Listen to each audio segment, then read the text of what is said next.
시작하겠습니다. 자, 시작할게요. 안녕하세요. 제가 63대 서울대학교 총학생회 선거관리위원장 김민형입니다. 먼저 오늘 이번 선거에 관심 가져주시는 모든 학우분들, 그리고 도움 주시는 모든 집행부분들, 선관위분들, 그리고 학내 언론분들, 그 외 선거분들 모두 감사드린다는 말씀 먼저 드리겠습니다. 예, 오늘 예정된 제63대 서울대학교 총학생회 선거 후보자 토론회를 시작하도록 하겠습니다. 안녕하십니까. 하나둘씩 모여가는 큰올림 공명선거의 정보 이준서입니다.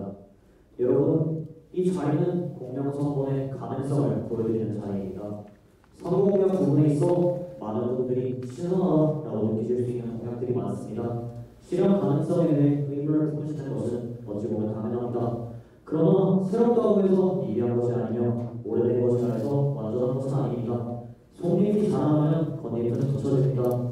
말로만 거버넌스 구조를 외치며 실제 이게 당사자조차 파악하지 못하는 학생에 검증이 이루어졌는지도 모를 공약을 협의에 따라 고마운 학생에 공명은 다릅니다. 공명의 상상은 유권자 여론과 함께하는 현실이 됩니다. 한계를 상정하고 현재 문제 상황에 대한 해법을 찾는다면 총학생회는 더 이상 발전할 수 없습니다. 랩 지원 절차가 너무 복잡한데 방법이 없을까? 상담 인력이 부족해서 너무 오래 기다려야 하는데 방법이 없을까? 일반 학생이 직접 공부하고 소통할 수 있는 방법은 없을까? 그 방법에 대해 공명은 지난 3달 동안 치열하게 고민했습니다. 개개인 학생부터 총장 예비후보자까지 수많은 예와 기자들을 만나보며 문제의식에 공감받았고 해결 방안을 검토받았습니다. 이제 남은 것은 실행입니다. 총학생회는 학생을 대표하여 학생의 권리를 보장해 주어야 합니다. 919도 화재 사건 당시 학교는 화재 표시보자의 신고를 강요했습니다. 내부 고발자라는 이유로 핍박을 받은 사람이 있습니다. 학생회는 그를 지켜주지 못했습니다. 아니, 지켜주지 않았습니다. 학교가 협조적이지 않을 때 학생의 가장 기본적인 권리인 생존권 앞에서도 그저 후퇴해버린 학생회가 우리를 진정으로 대표할 수 있는 학생회가 될 수 있을까요? 학교와 이해관계가 상충할 때 생존권 앞에서도 후퇴해버린 학생회, 학교에 요청해보고 안되면 거기서 던지는 학생회, 공명은 다릅니다. 학생을 위해서는 마땅히 학교와 맞서 싸우겠습니다. 학생의 권리를 위해 학교와 싸워 주장이 있었습니다. 3살 전까지는 생판 아니었던 두 사람이 하나의 목적을 가지고 힘을 모았습니다. 혹자적 부수입니다. 싸우는 것밖에 모르는 이들이 어떻게 학생을 하겠냐고 택배병원서 실무진에 영원히 펼쳐지지 않은 방향이었습니다. 행정출처와 감사원에서 공부를 찾아갔지만 개인이라는 이유로 시작했습니다. 대표성이 없어서가 이유였습니다. 여러분, 그동안 단가만 쓰고 싶은 지원권을 쓸수록 그 어떤 것보다 필요했다. 체질을 잘 다룰 줄 알아야 한다. 현 중학생에는 그런 모습을 보여주지 않았습니다. 시대적 사고적 뻔뻔뻔뻔과 이분법법 등에서 탈피할 때입니다. 학생의 권리와 최우선이 되는 학생회, 내 목소리가 울리는 학생회. 여러분의 조력수에 맞추겠습니다. 내 의견이 더 큰 진품을 만드는 내 목소리가 울리는 학생회를 되겠습니다. 분명 여러분과 함께 하겠습니다. 감사합니다.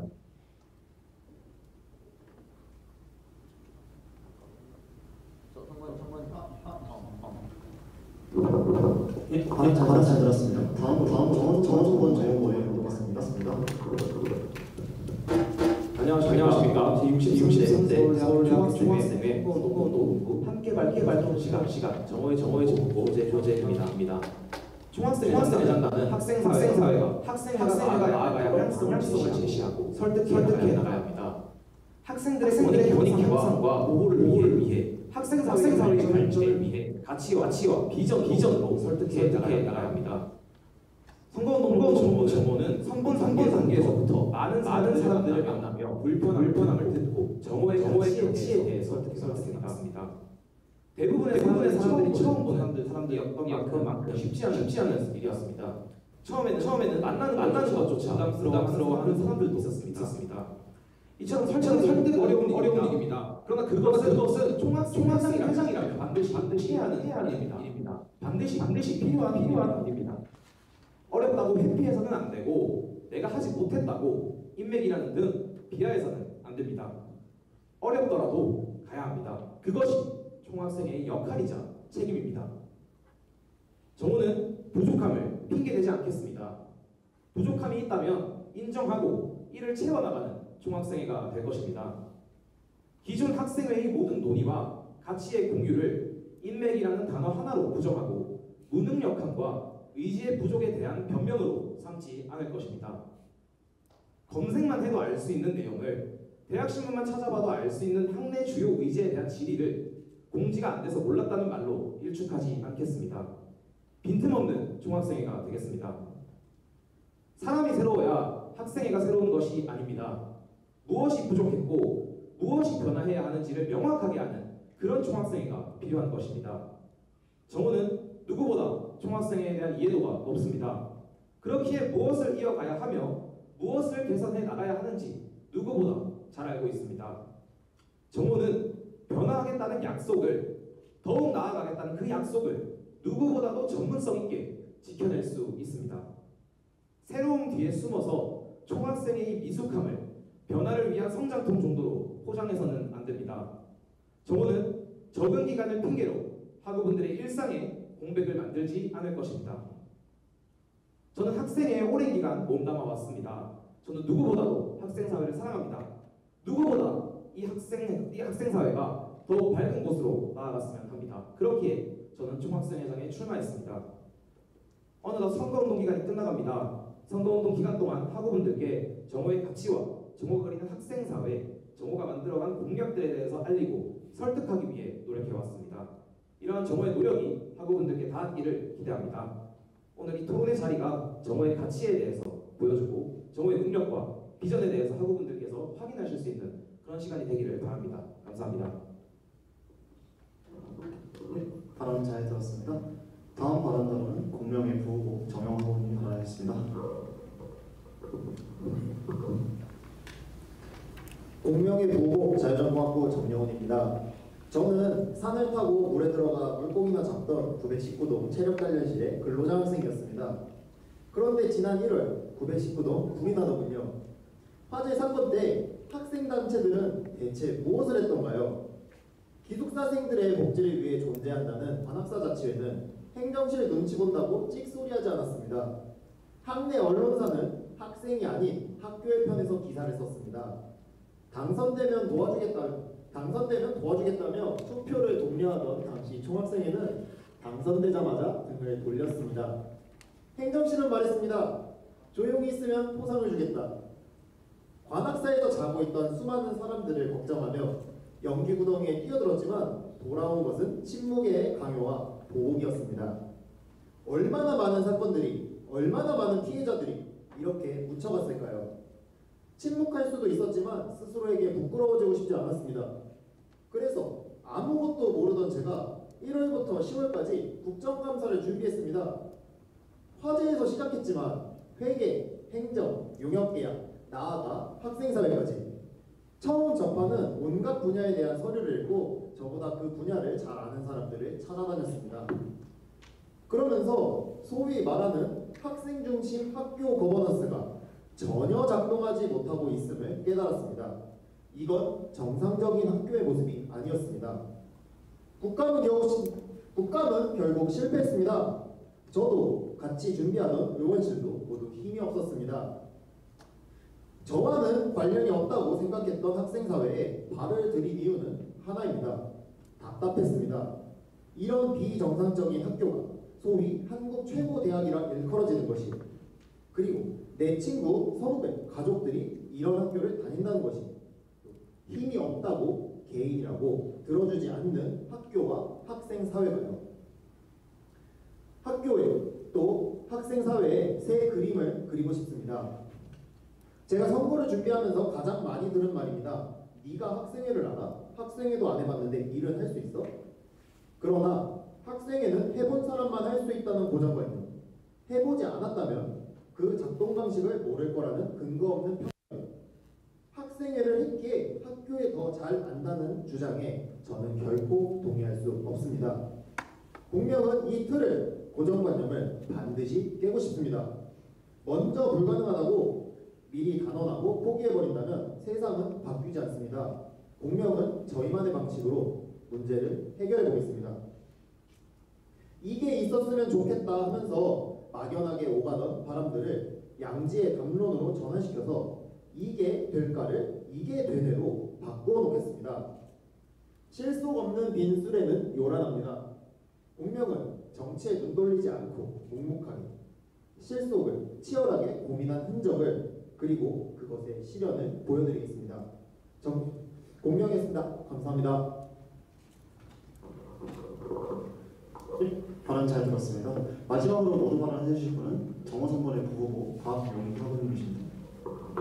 안녕하십니까. 제63대 서울대학교 총학생회 선거운동본부 정호회 부후보 박영규입니다.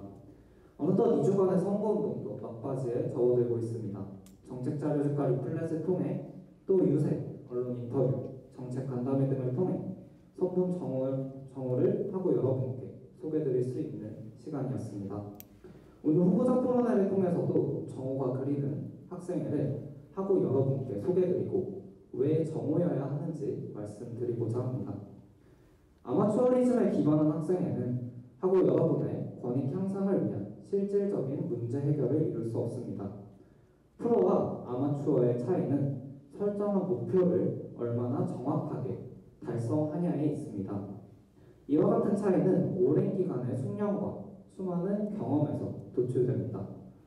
프로가 되어 안정적인 성과를 달성하는 데까지는 수많은 훈련이 필수 불가결할 것입니다. 저희는 총학생회 자정에서 활동하며 실력 있는 총학생회를 만들어 나갈 충분한 준비의 시간을 가질 수 있었습니다. 이 같은 경험을 바탕으로 하고 여러분께서 해결될 필요를 느끼는 사안들에 대해 완성도 높은 공약을 준비할 수 있었습니다. 공약의 실현 가능성 측면에서 유권기관을 문의하고 면담을 진행했을 뿐만 아니라 해당 공약은 학생의 어느 부서에서 해결해 나갈지 학생의 내부 거버넌스 구조에 대한 측면까지 준비해 나갈 수 있었습니다. 자정에서는 어떤 프로세스로 공약을 이행해 나갔는지를 복기하며 경험의 장점을 극대화하고자 했습니다. 정호는 단순히 공약의 실현 가능성만 검토했을 뿐만 아니라 공약을 이행하기 위해서는 어떠한 단계적 프로세스가 필요할지 고민했습니다. 본부를 움직여야 하는 공약 사항에 대해서는 해당 공약들이 포퓰리즘적인 공약이 아니라는 점을 수요조사 및 시범 운영 등을 통해 구체적으로 부여나가고자 했습니다. 해당 공약의 필요성을 느끼는 학생이 얼마만큼 있고 해당 공약으로 혜택을 보는 대상이 얼마만큼 있는지 운영 과정에서 발생 가능한 문제는 어떤 점들이 있고 이를 해결하기 위해서는 어떤 방안이 필요할지 등 공약이 실현되기 위한 충분한 근거를 마련하고자 했습니다.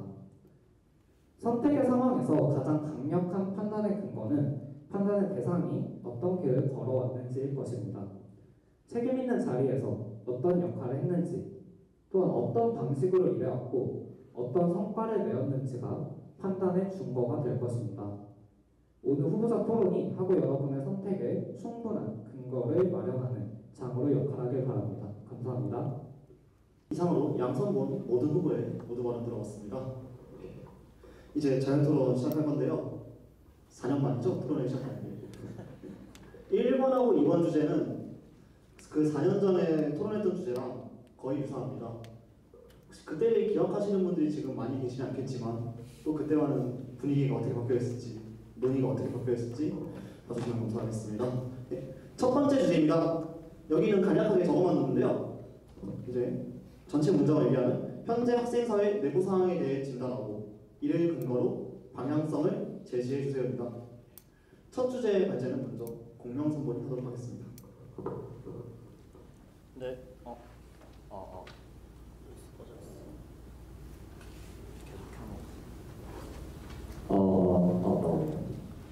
일단 현재 학생 사회에 대해서 전반적으로 학생들이 무관심하다라고 생각합니다. 2년 4개월 만에 총학생회 자정 성사되었고 많은 일을 해왔습니다. 그러나 정책 간담회 때도 그렇고 현재 토론회도 그렇고 학생들이 학생 사회에 많은 관심이 없는 상태에 있습니다.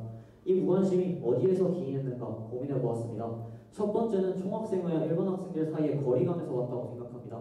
학생회 사업은 일반 학생들이 보기에 본인들은 접근하기 힘들어 보이고 집행부가 하는 일은 본인과 다른 이야기처럼 보입니다. 학생회 내에서 일어나는 일들이 학생들에게 본인들의 생활과 동떨어져 보이는 것도 하나의 요인이라고 생각합니다. 이제는 기정사실화된 총학생회 내에서 있었던 정치 싸움과 편가르기도 그의 하나의 큰 기여를 했다고 생각합니다. 학생회가 학생들과의 장벽을 허무는데 우선적으로 기조를 두어야 합니다. 몇 년 전처럼 피해 분권이라는 불별명을 붙이던 내 친구들이 하는 학생회라는 기조로 학생들에게 친근하게 다가가던 직접 학생들을 만나며 다니던 어떻게든 간에 학생회는 학생들에게 학생회를 하는 사람들도 별반 다를 바 없는 사람이고 학생회에는 나도 참여할 수 있겠는데? 라는 가능성을 학생들에게 제시해 주어야 한다라고 생각합니다. 두 번째로 학생회는 교내의 중요한 의제들을 발굴해내고 그런 의제에 대한 해결책을 제시할 줄 알아야 합니다. 학생회가 나서서 공론화시키고 해결함으로써 학생들의 삶에 변화를 가져올 수 있는 문제들이 있습니다. 랩 지원 절차 표준화, 상담 인력 확충, 그린 캠퍼스 국신설과 같은 공명의 공약들이 그러한 의제입니다. 학생회는 포켓몬과 같은 포퓰리즘적 정책만을 남발할 것이 아니라 총학생회 선거운동 본부는 드랍 확정기한 의무화와 같은 생각 없는 공약을 남발할 것이 아니라 필요한 의제를 발굴하고 해결책을 제시해야 합니다. 학생회가 존재하는 이유에 대해서 학생들에게 외쳐야 합니다. 이상입니다. 공명선거 측 발제가 먼저 들어갔고요. 다음으로 정원선거 측 발제가 이어지겠습니다. 네, 정호가 생각하는 현 학생사회에 대한 진단을 말씀드리겠습니다. 이제 총학생의 2년 4개월간의 공백, 그리고 코로나19로 인해서 학생사회 내의 다양한 학생들은 흩어져 왔습니다. 이런 2년 4개월의 공백을 깨고 그 구심적 역할을 총학생회 자정은 해냈습니다. 흩어진 학생들을 학생사회 내로 다시 모았고 다양한 요구들을 해결해냈습니다. 총학생의 공백으로 인해 해결되지 못했던 다양한 문제들도 해결해낼 수 있었습니다. 그렇게 학생사회는 다시 활기를 되찾을 수 있었습니다. 그러나 여전히 파편화된 수요들이 굉장히 많이 있는 상태입니다. 총학생회가 2년 4개월간의 생김에 따라서 다양한 요구들이 총학생회를 통해서 들어왔습니다. 그러나 이러한 문제들을 총학생회 혼자서 해결하는 것은 어려움이 있었습니다. 어떤 것들이 실질적으로 학생들이 불편함을 느끼는지는 단과대 학생들, 까반 학생회 같은 기침 단위에서 훨씬 더 명확하게 파악을 할 수 있습니다. 그런 것들과 협력을 해나가야 합니다. 그러나 2년 4개월간의 총학생회의 공백으로 인해 구심점이 없어진 학생사회는 이러한 기침 단위를 연결하는 제도화된 거버넌스가 부족했습니다. 이를 다시 되살려야 합니다. 이를 되살려 단과대 학생회, 까반 단위 학생회는 학생들의 니즈를 명확하게 파악하고 총학생회는 교섭력을 바탕으로 본부에 당당하게 목소리를 낼 수 있어야 합니다. 이를 통해 더 밝은 학생사회를 만들어갈 수 있어야 합니다. 학생사회는 사실 학생회만을 의미하는 것이 아닙니다. 모든 학생들이 학생사회에 소속되어 있고 자신들이 원하고 자신들이 하고 싶은 다양한 가능성을 펼치며 살아가고 있습니다. 총학생회는 이를 지원할 수 있어야 됩니다. 여러 기층 단위들과 협력하여 동아리 연합회, 산하기구 등과 협력하여 이러한 가능성을 지원해 줄 수 있는 곳이 되어야 합니다. 그러한 거버넌스 자체가 부족하다라는 것이 현재 총학생회 선거운동본부 정오의 학생사회에 대한 진단이며 이러한 연결을 총학생회가 중심이 되어 강화하겠다라는 측면에서 나왔다, 선거에 출마했다라고 이해해 주시면 감사드리겠습니다. 양측 선문의 발제가 끝났습니다. 이제부터는 일단 공명선문을 시작으로요. 자유롭게 양측 선문의 발제에 대한 질문, 그 외 이 주제에 대한 질문 해주시면 되겠습니다.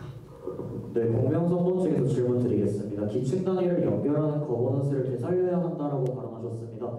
그 되살려야 한다라고 하면 과거에 있었다라는 의미로 받아들여지는데 사실 이 거버넌스라는 거의 의미는 무엇인지 과거에 기층 단위를 연결하는 거버넌스가 있었다면 이게 도대체 무엇인지 두루뭉술한 말 말고 구체적인 언어로 설명해 주실 수 있으실까요?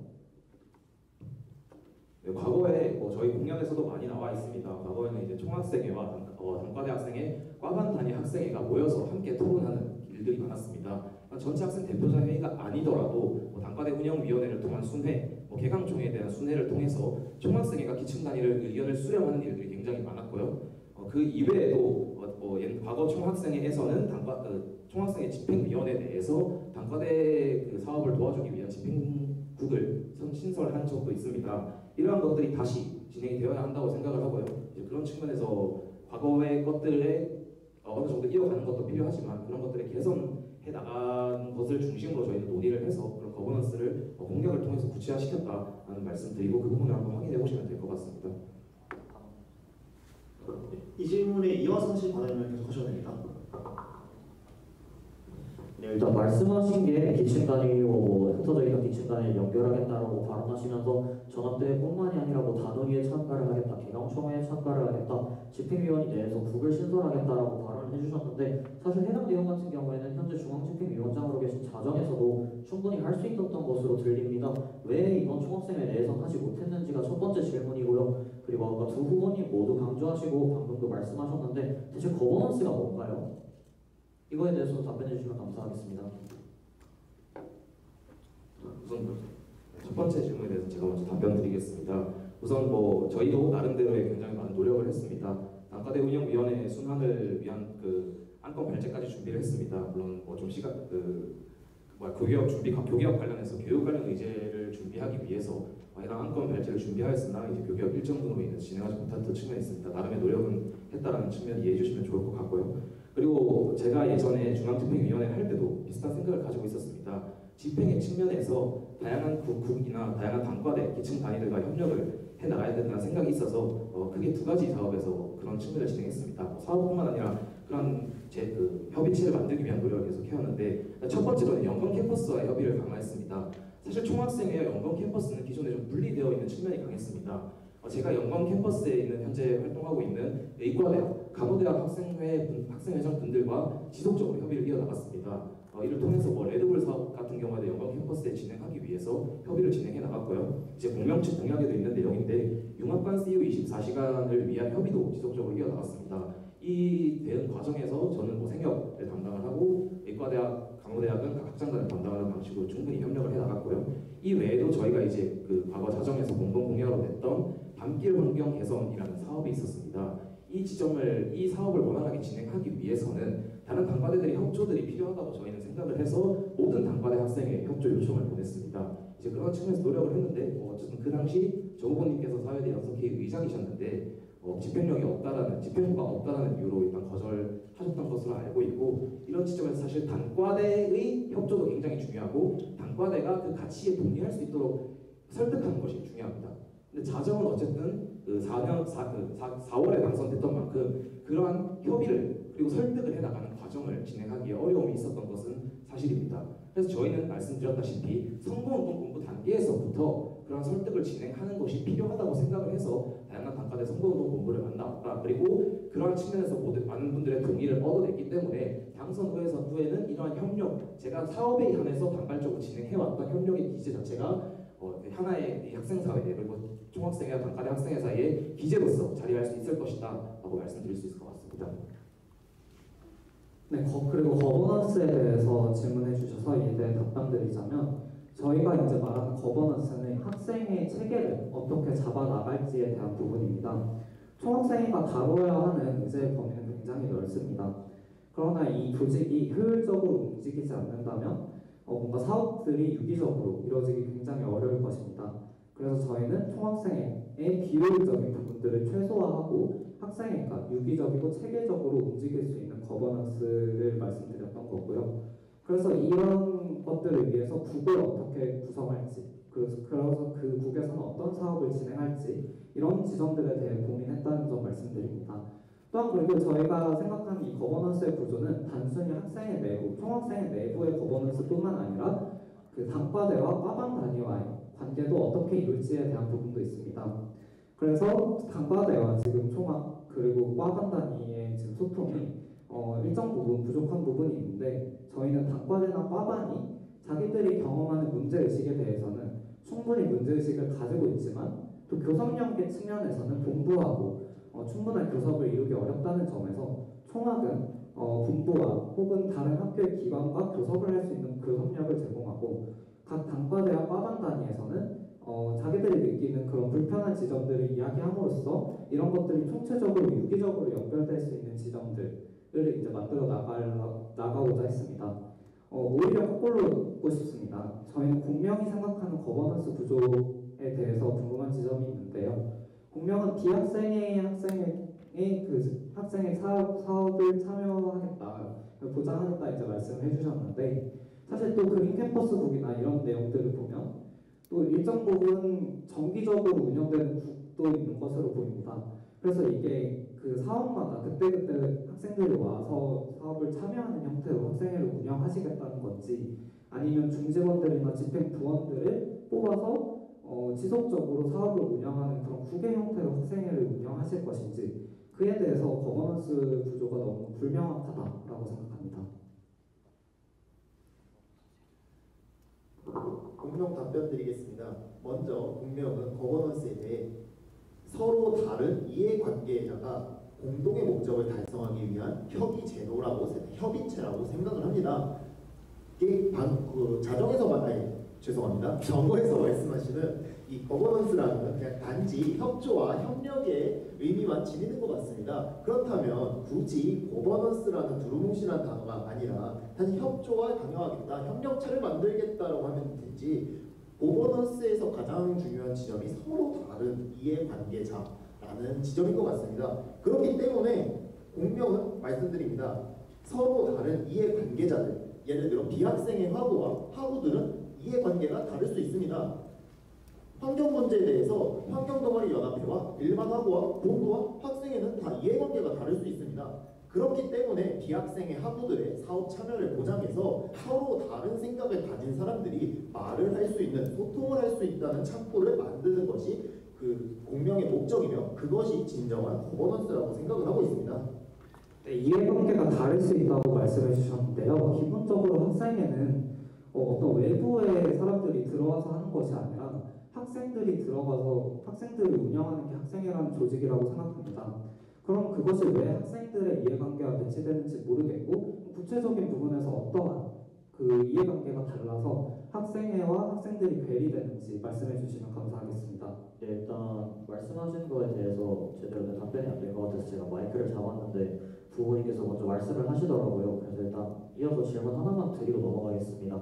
지속적으로 구체적인 방안을 얘기해달라고 요청을 드렸는데 계속 같은 말 하십니다. 유기적으로 연결되는 지점을 찾겠다, 협조와 협력을 하겠다. 공명 같은 경우에는 거버넌스에 대해서 확실한 방향성을 제시해 드렸습니다. 아까 말씀하셨다시피 집행부를 꾸려가면서 그럼에도 집행부에 참여하지 못하는 학생들이 있을 수 있고 학생 사업을 학생들이 전부 다 팔로우할 수 없는 상황들도 있기 때문에 시시각각 학생들이 비학생의 학우들이 학생의 사업에 참여할 수 있는 그런 체제를 만들겠다라고도 말씀을 드렸고 직속자치 기구를 신설하겠다, 그린 캠퍼스국을 신설하겠다와 같이 구체적인 거버넌스, 그렇게 좋아하시는 거버넌스에 대해서 저희는 설명을 구체적으로 드렸습니다. 근데 지금 말씀하시는 건 똑같습니다. 협조와 협력을 하겠다, 관학생회와 소통을 강화하겠다. 더 구체적으로 말씀해 주시면 좀 일반 학우들도 그렇고 공명성분도 이해하기 쉬울 거라고 생각을 드리고요. 그리고 혹시 더 하실 말 있으신가요, 부모님? 네, 여기까지 하겠습니다. 네, 말씀해 주신 이제 부분에 대해서 질문드릴 게 있는데요. 사실 학생회의 집행부는 모두에게 열려 있고 본인이 어떤 사업을 진행하고 싶으면 학생회에 들어와서 하는 방법이 있습니다. 그런데 왜 공명 선무 측에서는 계속해서 비학생회 학우와 학생회를 하는 학우를 구분하는지 모르겠습니다. 학생회를 하는 학우가 따로 있고 비학생회를 하는 학우가 따로 있고 그런 것이 아닙니다.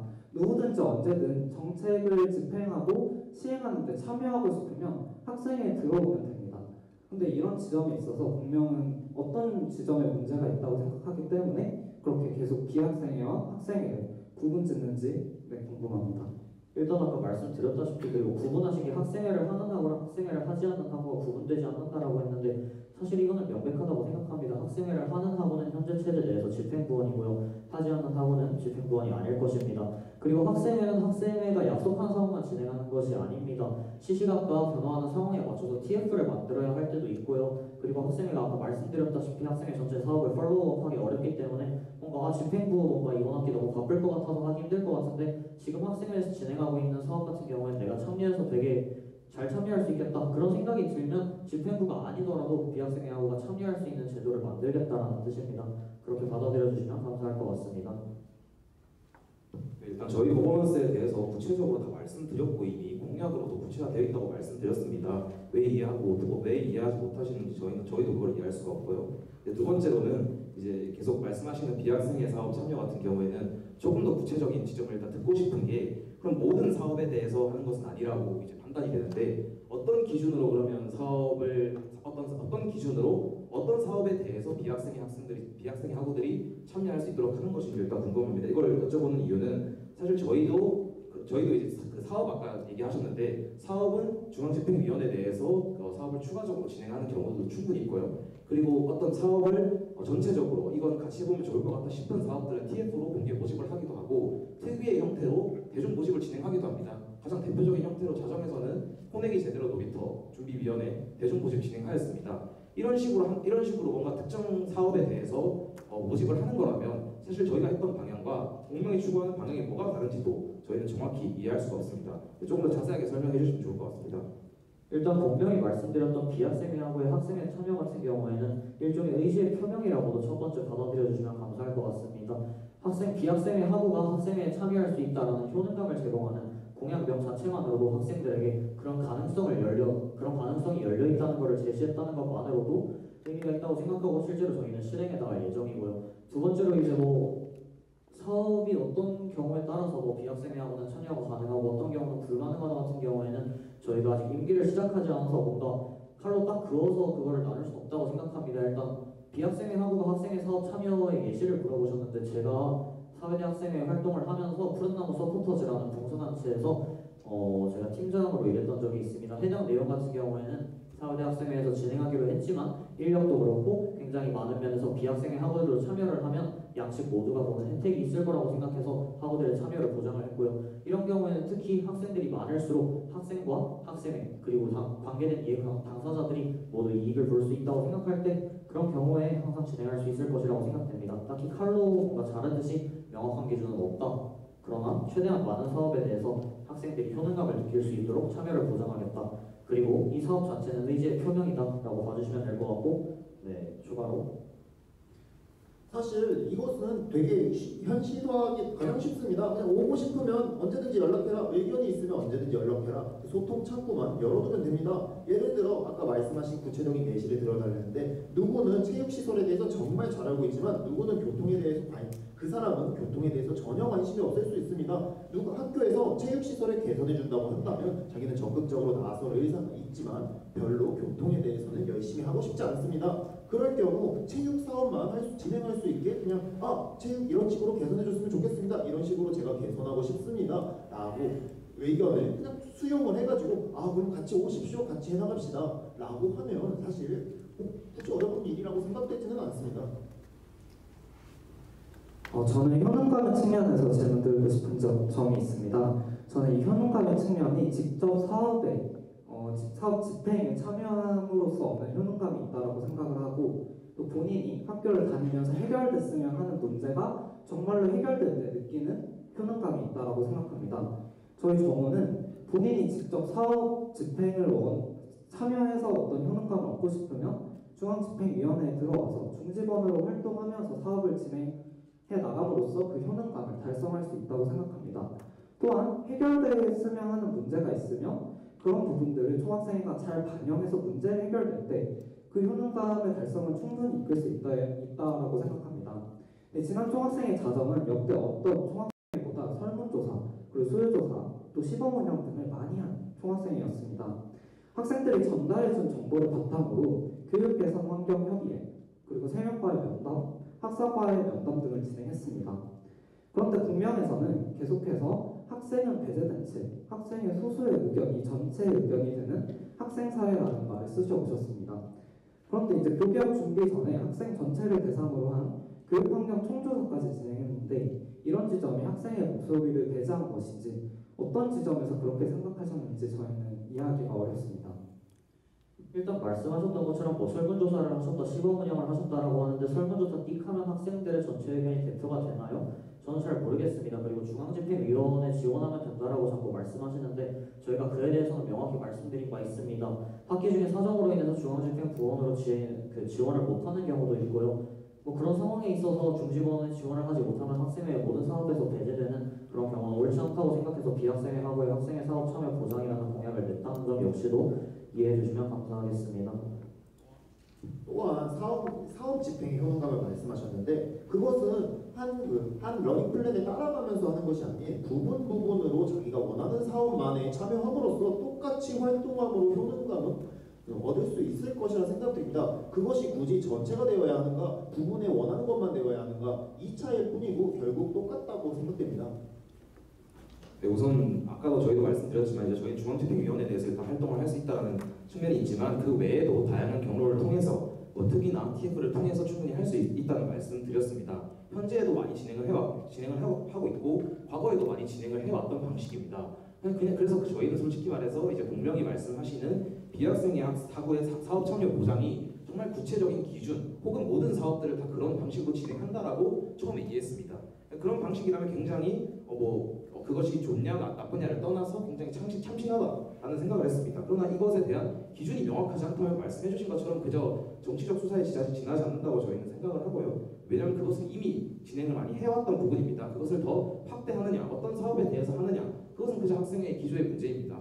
그런 것들은 크게 다르지 않은데 그저 그냥 비학생회와 학생회를 구분지어서 계속 그런 식으로 정치적으로 이용한다는 느낌을 들고요. 저희는 계속 핵심을 잘못 짚고 있는다는 생각이 듭니다. 학생들의 목소리가 잘 반영되지 않는다는, 그러니까 학생들이 이 학생에 대한 그런 거리감을 느낀다면은 더 중요한 것은 학생들이 모든 사업들에 직접 참여할 수 있도록 한다가 아니라 학생들의 목소리가 실질적으로 총학생에 대해서 적절하게 받아들여지게 그런 구조를 만들어가는 것이 훨씬 더 중요한 일이지 왜 계속해서 이미 진행하고 있는 사업들을 그런 식으로 뭔가 그 비학생의 학우들 그리고 그냥 학생을 하는 학우들을 구분지어서 말씀하시는지 전혀 이해할 수 없습니다.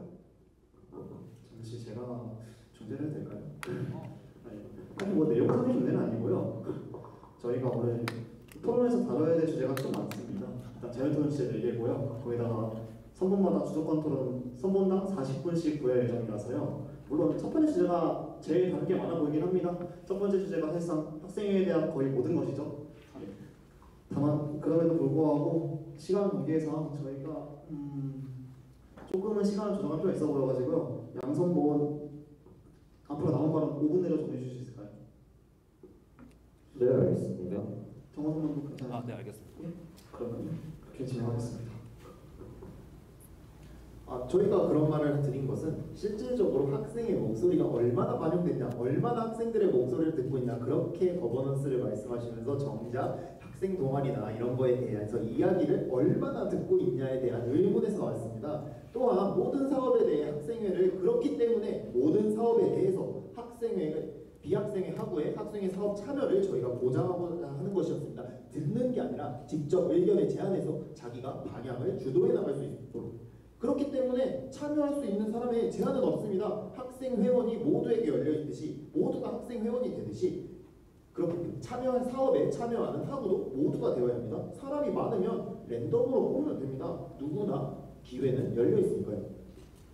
네, 그리고 계속 학생사를 반복하는 것 같습니다. 현재 공통질문 첫 번째가 현재 학생사회 내부 상황에 대해서 진단하고 이를 근거로 방향성을 제시해달라는 내용입니다. 저희는 현재 학생사회에 대해서 전반적으로 학생들이 무관심하다고 생각한다라고 발언을 드렸습니다. 총장정책참여단 같은 경우에는 2018년에는 5,000명의 학생이 참여를 했는데 2022년에는 1,000명의 학생이 참여했습니다. 학생사회에 대한 학생의 관심도가 굉장히 부족하다고 생각을 했고 저희는 그 나름에서 내부 상황에 대한 해결책을 내리고 방향성을 제시했습니다. 정호선분 같은 경우에도 현재 설문조사를 했다, 시범운영을 했다라고 하는데 이에 근본적으로 숨어있던 문제가 무엇인지 왜 그동안 진행해오셨던 설문조사가 제대로 학생들의 의견을 반영한다라고 저희가 말을 듣는지 그 근본적인 원인에 대해서 다시 한번 생각해 보시길 바랍니다. 우선 또 한 가지 그냥 궁금한 지점인데 아까는 이제 이거는 정말 궁금한 지점인데 일부 사업에 대해서 진행을 한다고 하셨는데 방금 모든 사업에 대해서 진행을 하신다고 말씀을 하셔가지고 혹시 지금 모든 사업에 진행을 하시는 건지 일부 사업에 대해서 진행하는 건지 명확하게 맞아요. 모든 사업이었습니다. 죄송합니다. 그러면 이준서 후보님께서 말씀하신 게 잘못된 거고 정영훈 후보님께서 말씀하신 게 맞는 것이죠? 모든 사업에 대해서 그럼 중앙집행위원회는 별도로 두지 않는 것인가요? 아니, 중앙집행위원회는 별도로 두면서 그러면서 또 학생회 집행부원에 지원하지 못했던 학생들이 학생회 지원하고 싶은 사업이 있으면 간헐적으로 비학생회하고가 참여할 수 있는 그런 형태를 꿈꾼다라고 말씀드리고 싶습니다. 사실 이 방향성에 대해서 묻기 위해서는 제가 거버넌스 구조를 명확하게 알아야 되기 때문에 질문을 드린다는 점 이해해 주시면 감사드리겠고요. 그러니까 중앙집행위원회에서 별도의 사업을 진행을 하는데 사업을 할 때마다 비학생, 지금 집행부에 소속되지 않은 분들을 계속해서 모집을 하겠다는 말씀이신 건가요? 사실 모집 공고를 자주 내겠다 이런 의미로 하면 사실 공지는 다들 제대로 안 했잖아요.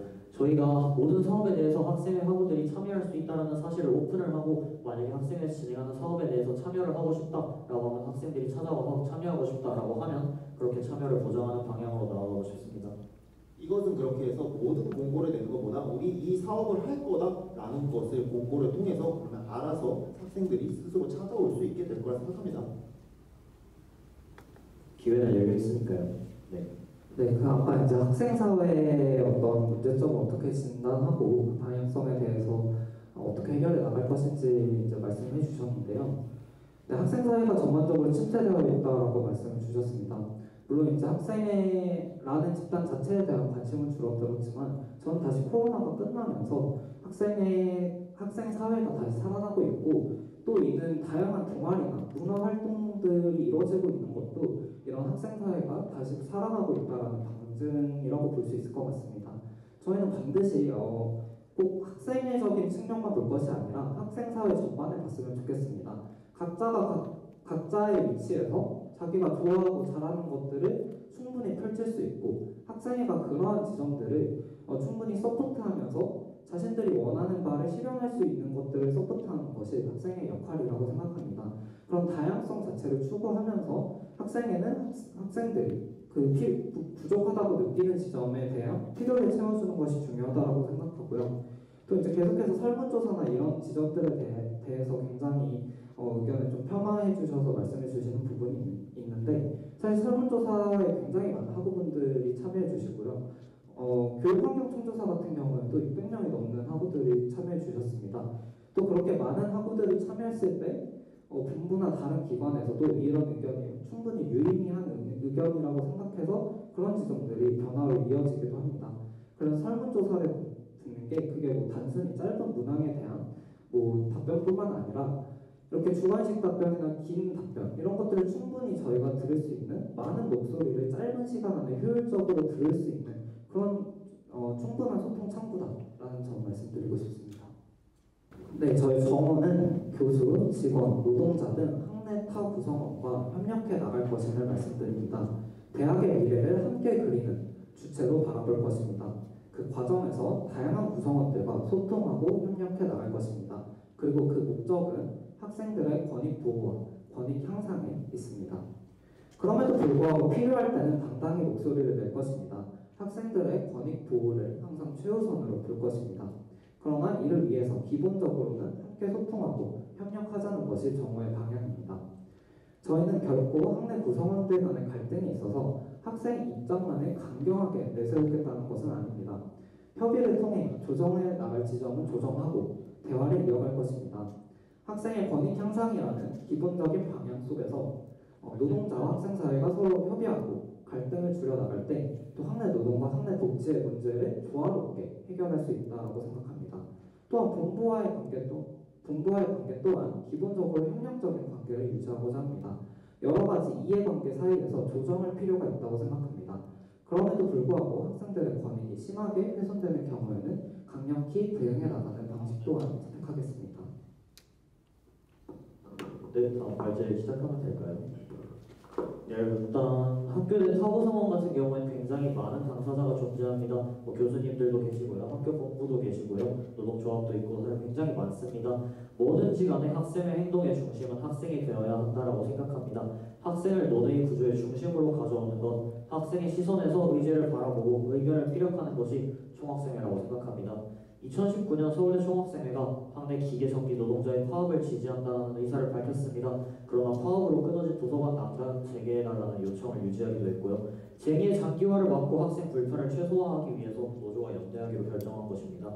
이렇듯이 학생의 모든 활동의 중심은 학생이 되어야 합니다. 구성원들과 긴밀한 관계를 맺는 학생회는 이 행동이 학생들에게 어떻게 도움이 될지 구체적으로 생각해야 합니다. 그러나 학생의 생활권을 놓고 후퇴할 수 없는 순간들도 있습니다. 919동 화재 사건이 그랬습니다. 학교와 어쩔 수 없이 대립해야 하는 순간들이 있습니다. 그런 상황에서 학생회는 대립할 줄도 알아야 합니다. 학생의 생활권이 뒤에 있다면 학생회는 물러서서는 안 됩니다. 하나 추가하자면 학생들을 위해서 존재하시는 학교 내 노동자분들이 많이 계십니다. 대표적으로 청소 노동자분들이 그런데요. 학생들이 귀 기울여주지 않으면 목소리를 내기 어려운 위치에 있는 분들이 있습니다. 해당 사안에 대해서도 귀 기울이는 학생회가 돼야 할 것이라고 생각합니다. 이상입니다. 양측 3번의 발제 들어봤고요. 먼저 정어 성분부터 상대 성분 발제 및 이번 주제에 대한 질의해 주시면 감사하겠습니다. 그리고요, 질의하실 때 이제 바로 주고받으시는 건 좋으신데요. 최대한 맨 처음 질문했던 거 안에서 해주시고요. 왜냐하면 또 이제 상대 성분에서 계속 또 질문하고 주고받는 그림이 좀 더 좋아 보이니까요. 네. 우선 저 그 공명의 공약을 봐도 그렇고 말씀해주신 것도 그렇고 사실 협의의 방점이 많이 찍혀 있는 것 같습니다. 우선적으로는 그런 지점에서 그리고 뭐 필요한 지점에 있어서는 강하게 나가야 된다라는 지점에서도 저희가 크게 다른 점은 없는 것 같습니다. 우선 공명에서는 협의를 가장 최우선적으로 해야 된다는 입장도 동일한데 협의 아까 뭐 모두 발언에서도 말씀하셨지만 협의의 모습을 저희는 본 적이 딱 별로 없는 것 같습니다. 심지어 정후보님께서는 사회대 의장, 반 회장이라는 대표성이 있는 자리도 맡아보셨는데 그 자리를 맡으시면서 실제로 협의를 통해서 뭔가 얻어낸 것이 있는지 사례가 있으시다면 말씀해 주시면 감사하겠습니다. 네, 일단 질문이 들어왔으니까 제가 사회과학대 연석회의 의장으로서 뭐 협의를 한 사안이 있나라고 여쭤보셨습니다. 일단 연석회의 체제라는 것 자체가 일단 뭐 당연히 사업을 진행하기에 뭔가 어렵다는 점은 취지는 혹시 동감하시나요? 학생회에 비해서? 네, 진짜 소수 부분이었습니다. 네, 일단 협의라고 한다면 사실 사회과학대학과 뭐 미술대학, 음악대학, 인문대학에서 함께 주최한 연합축제가 대표적인 협의의 사례가 될 수 있을 것 같고요. 그것만으로도 사실 대답은 된 것 같습니다. 그리고 뭐 당당히 목소리를 낸 것이나 뭐 협의를 보여준 적이 없다라고 하는데 사실 그건 어쩔 수 없는 부분이라고 생각합니다. 양옆 보시면 저희 부부 형님은 운동만 하다가 오셨고요. 뭐 그런 모습을 발견할 수 없는 점은 어쩔 수 없지만 공약으로 그리고 저희가 지금 이 자리에서 협의를 최우선으로 할 것임을 약속드립니다. 화재랑 택배 보관소 때도 저희의 첫 입장은 협의였습니다. 많은 주체를 찾아가서 협의를 했고 그렇게 결과를 이끌어내고 싶었습니다. 일단 사실 말씀하신 것처럼 두 성분 간에 이 주제에 대해서 가지고 있는 입장은 거의 유사한 것 같네요. 혹시 서로의 입장이 정말 비슷한 것 같아서 일단 그 점은 말씀드리고요. 그다음에 정 후보님이 아실 겁니다. 919동 화재했을 때 서로 어떻게 대화를 했는지, 관악사와 서로 어떤 식으로 제가 처음에 협의를 해나갔는지 바로 옆에서 지켜보셨습니다. 관악사가 대화를 거부하자 관악사와는 싸웠지만 학생처와 협의해서 문제를 해결해 나갔습니다. 사실 그렇게 생각합니다. 학생사에 발을 들여본 적이 없었기 때문에 보여줄 기회조차 없었다. 그리고 알려진 것이 드러난 것이 관악사와의 구도였기 때문에 그랬지 사실상 다 협의를 통해 해결해 나갔다고요. 네, 우선 뭐 3인국 축제 말씀해 주신 것 같은데 저희가 이제 협의를 말씀드렸던 것은 아까도 계속 주구장창 말씀하셨던 대표성을 바탕으로 학교에서 완강히 반대했던 특정 사안에 대해서 뭔가 협의를 통해서 이끌어낸 바가 있는지를 말씀드렸던 것 같은데 사실 말씀해 주신 것처럼 학생사회에 대해 경력이 많이 없으시니까 그런 부분이 없을 수 있다는 점은 그걸 이해합니다. 네, 그런 측면을 이해하는데 이제 사실 택배보관소의 첫 번째 입장인 협의였다라는 말씀을 해주셨습니다. 사실 택배보관소가 구체적으로 언제부터 이건 추후에도 수도권 토론 때도 말씀을 드릴 수 있을 것 같은데 이전부터 많은 협의 과정은 있었습니다. 그 과정이 그 택배보관소에 대한 대응을 시작하셨던 것 훨씬 이전부터 관악사 자치회에서 많은 진행을 해왔습니다. 그러나 그런 입장을 혹시 확인해 보셨는지 먼저 질문드리고 싶습니다. 뭐 일단 해당 내용 같은 경우에는 사실 에브리타임에 이준서라는 이름만 쳐도 나오니까 뭐 그거에 대해서 뭐 길게 답변드릴 필요는 없을 것 같고요. 관악사 자치회에서 오랫동안 협의를 했다는 내용은 제가 속해 있었던 관악부가 그 관악사 택배보관소 실무진이 이미 인지하고 있던 부분이었습니다. 오히려 뭐 정 후보님께 묻는 게 아니라 관악사 자치회가 그렇게 오랫동안 협의를 했으면 왜 택배보관소 문제를 해결하지 못했는가에 대한 의문점도 생기고요. 실제로 택배보관소 실무진의 협의의 입장과 같은 경우에는 일단 우선은 택배보관소와 그리고 관악사 행정실을 찾아가서 약속을 받았습니다. 이준서 학생을 포함한 모든 학생은 기숙사로 앞으로 그 택배를 받을 수 있는 권리가 있다라는 거에 관련해서 운영센터장님의 서명을 받았고 해당 내용을 해당 에브리타임에 게시함으로써 모든 학생들에게 배포를 하였습니다. 그 이후에 택배보관소와 택배사 간에 거래가 있었다는 것을 깨닫고 그 서명이 관악사 운영센터장님과 택배보관소 사장님 모두 인정을 하였지만 그럼에도 어쩔 수 없이 구조적으로 학생들이 택배를 못 받는다는 것을 알고 다시 한번 운영센터와 관악사 행정실 택배보관소를 찾아가서 협의를 해온 순간들 이건 사실 아까도 말씀드렸지만 에브리타임에 제 이름 치기만 하면 바로 나오는 내용입니다. 네, 그리고 당당히 목소리를 낼 것이다 라고 하셨습니다. 주도권 토론 때도 말씀드리겠지만 화재 대응 때 과연 속하셨던 정호와 속하셨던 자정이 당당히 목소리를 냈는지에 대해서도 의문점 제기하고 싶습니다. 제가 그 부분에 대해서 답변을 드려야 될까요? 추가적인 질문을 드려도 되나요? 아니요, 그냥 그렇다. 네, 그 부분은 제가 주 답변을 드릴 수 있을 것 같습니다. 우선적으로 먼저 말씀을 드리겠습니다. 이미 자치회에서는 협의를 하고 있었습니다. 인지하고 있다고 말씀해 주셨고, 그럼 그것이 어떤 방식으로 진행이 되고 있고 언제까지 협의가 완료될 계획이었는지 자치회에 충분히 물어볼 수 있었던 지점이라고 생각합니다. 하지만 자치회 측에서는 어떠한 질문도 어떠한 문의도 그리고 협의에 참여하고 싶다는 어떠한 의사표현도 받아본 적이 없다는 답변을 우선적으로 해주셨습니다. 저희는 물론 계속해서 이제 뭐 택배 보관소나 이제 그 모두 발언에서도 말씀하셨던 게 화재 문제나 택배 보관소에 있어서 총학생의 자정은 한 것이 없다라고 말씀을 해주셨습니다. 우선 저 택배 보관소에 대해서 먼저 말씀드리겠습니다. 아마 화재 쪽은 추후에도 말씀하실 것 같아서요. 11월에 저희가 총학생회 선거운동본부 자정으로 활동을 했을 때 당시 저희는 택배 보관소 문제 해결이 공약이었습니다. 하나 그 당시에는 택배 보관소 문제를 어떠한 방식으로 해결해 나가겠다는 게 처음 저희 공약이었습니다.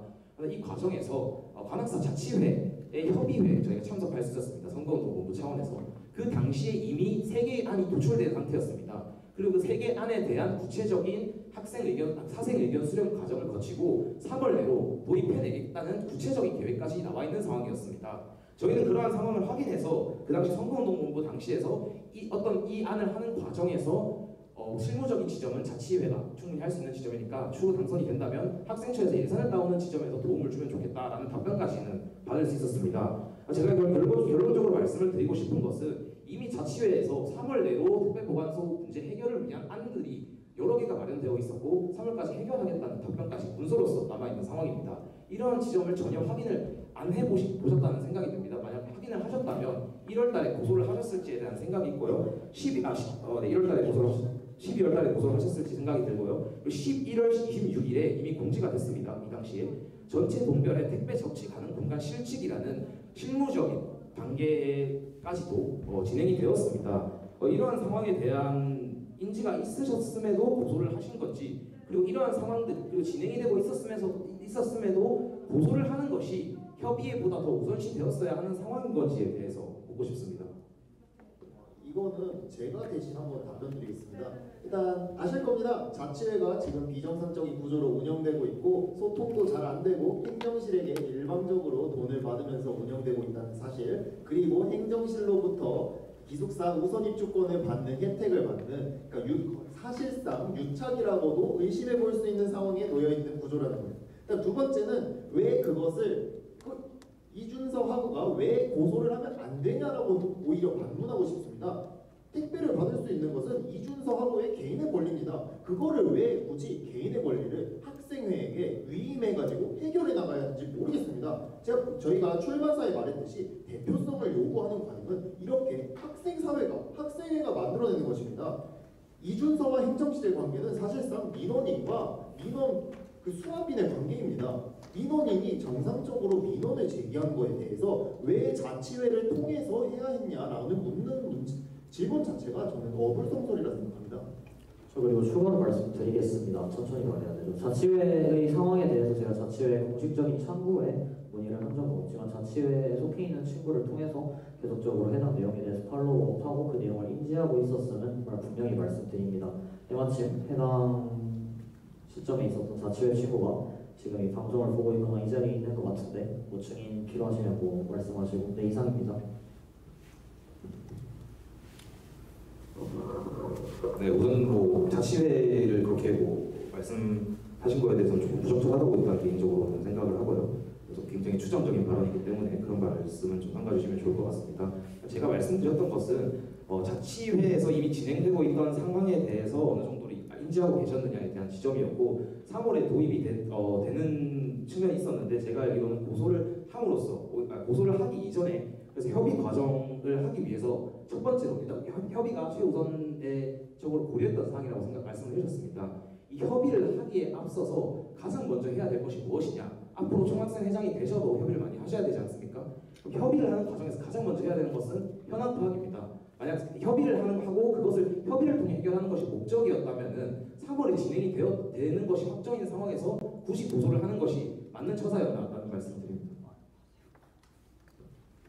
저희가 계속적으로 질문드리고 싶습니다. 이것은 택배를 받을 개인의 권리입니다. 왜 3월까지 기다려야 하는지, 내가 당장 받고 싶어서 내 권리에 따라서 내가 내일 받고 싶다는데 왜 3월까지 기다려서 자치회랑 연락을 해야 되는지 일단 가장 의문이 들고, 두 번째는 일단 저는 부적절한 발언이라고 생각 안 들고, 마지막으로 이번에 택배보관소가 7월 즈음에 설치됐습니다. 화재로 미루고 했는데 과연 그동안 자치회는 무슨 요구를 했는지, 그동안 화재 핑계로 택배보관소 설치를 미뤄왔던 관악사 행정실에 어떤 의견을 냈는지, 그리고 정말 그때 3, 4, 5월, 6월 동안 관악사가 화재로 미룰 만큼 화재에 대해서 무언가를 하고 있었는지에 대해서는 알고 있었는지, 그러므로 저희는 자치회가 직무유기를 했다고, 있었어도 안 됐을 거라고 오히려 생각합니다.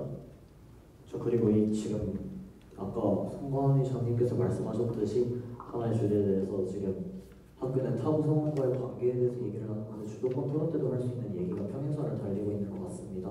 뭐 저희가 말씀했으니까 마지막 발언하시고 마무리하는 건 어떨지 제안드립니다. 네, 추가적으로 여쭤볼 부분이 있어서 이것까지만 여쭙고 마무리하는 방식으로 하면 좋을 것 같습니다. 네, 계속해서 이제 공명의 부부님께서 개인의 자격으로 충분히 고소할 수 있다라는 말씀을 해주시고 있습니다. 물론 개인으로서는 고소할 수 있습니다. 그러나 학생회라는 조직은 대표성을 가지는 조직입니다. 그리고 이제 공명의 정후보이신 이준서 학우님께서는 학생회장이라는 자리에 도전하고 계십니다. 그러면 학생회장에 당선되셔서도 이러한 방식으로 문제를 계속해서 해결해 나갈 것인지에 대해서 여쭙고 싶습니다. 지금까지 이준서 후보님께서 보여주신 것은 사실 고소의 방법이고, 이제 아까 말씀해 주셨던 것처럼 뭔가 이제 학생회에서의 어떤 경력이나 그런 기간이 길지 않았기 때문에 보여줄 수 있는 것이 그렇게 많지 않다는 지점에 대해서는 동의합니다. 그러나 우리가 어떤 사람을 뽑을 때 그런 판단의 근거로서는 기본적으로 과거에 그가 어떤 사람이었는지를 보고 판단하는 것이 가장 강력한 판단의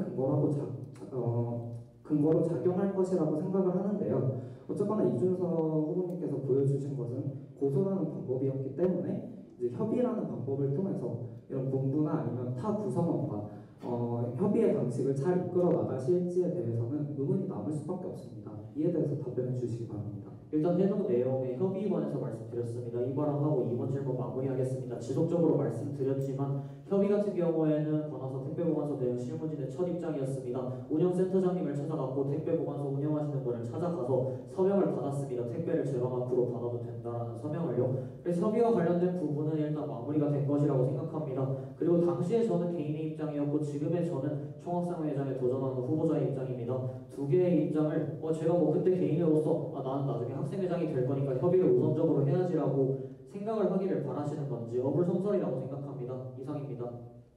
현재 생협은 근본적으로 높은 학식 가격, 그에 비해 떨어지는 진로로 인한 수요 감소와 큰 적자라는 문제 상황을 겪고 있습니다.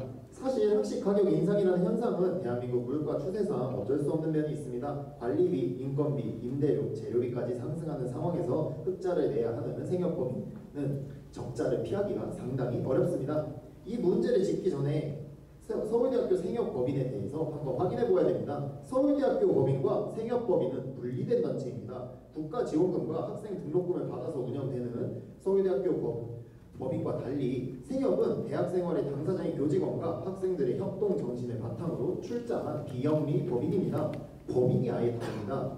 법인이 다르기 때문에 제도적으로 서울대 법인이 생협법인의 지원금을 선뜻 내어주기 어렵습니다. 이 문제를 해결하기 위한 방안은 저희는 두 가지를 생각했습니다. 하나는 지금 현 상황을 크게 바꿀 수 없다면 지금과 동일 예산안 내에서 학식의 퀄리티를 높이는 방안입니다.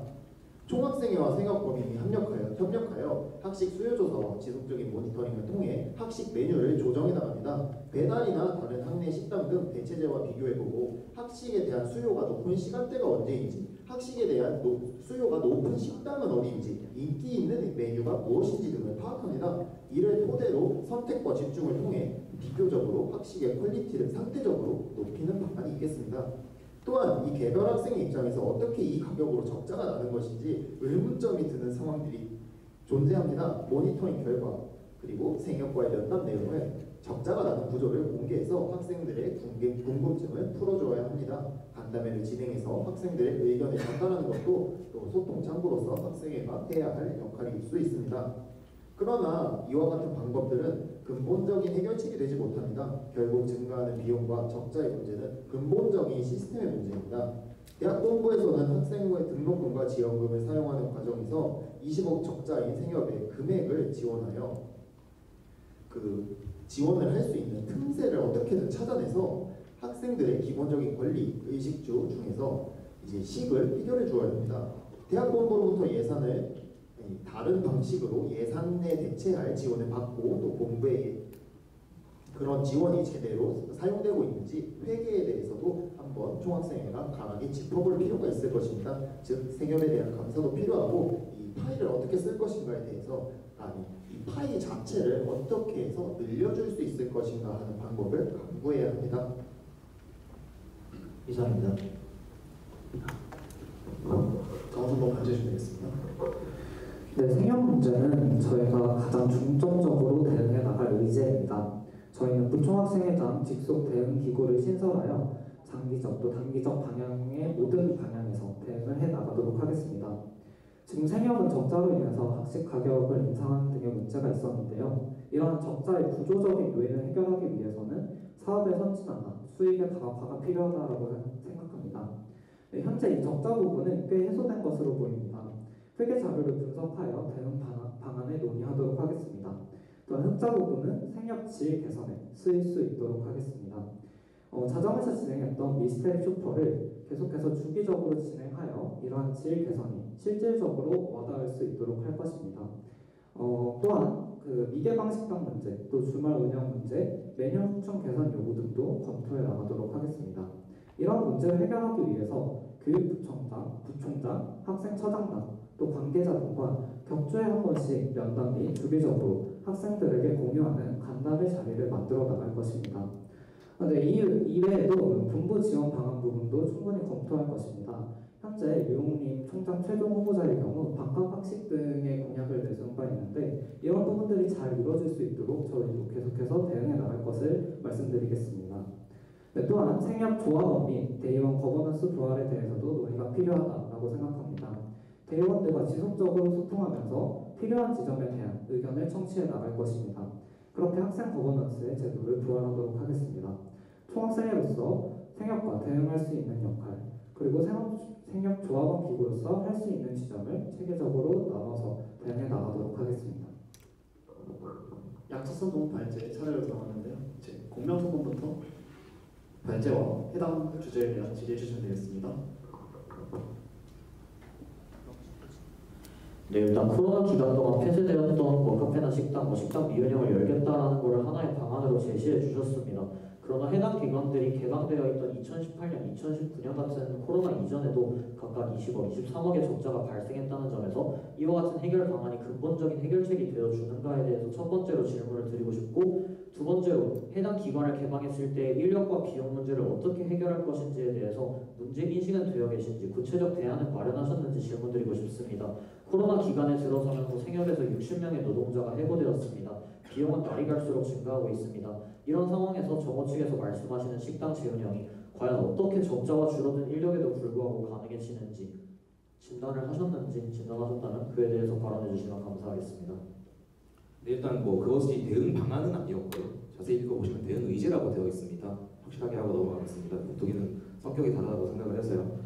이제 미운영 식당을 개방하는 것에 대한 대응도 이어나가겠다는 뜻입니다. 그러나 이것이 단순히 대응하겠다는 선언적인 의미만 가진 것은 아닙니다. 저희 나름대로도 현황이 어떻게 어떻게 되어 있고 어떤 방식으로 개선해 나갈 수 있는지에 대한 고민을 많이 했습니다. 일단 현재 미운영 식당으로서 많이 얘기가 되고 있는 곳들은 302동 식당 그리고 강골 식당입니다.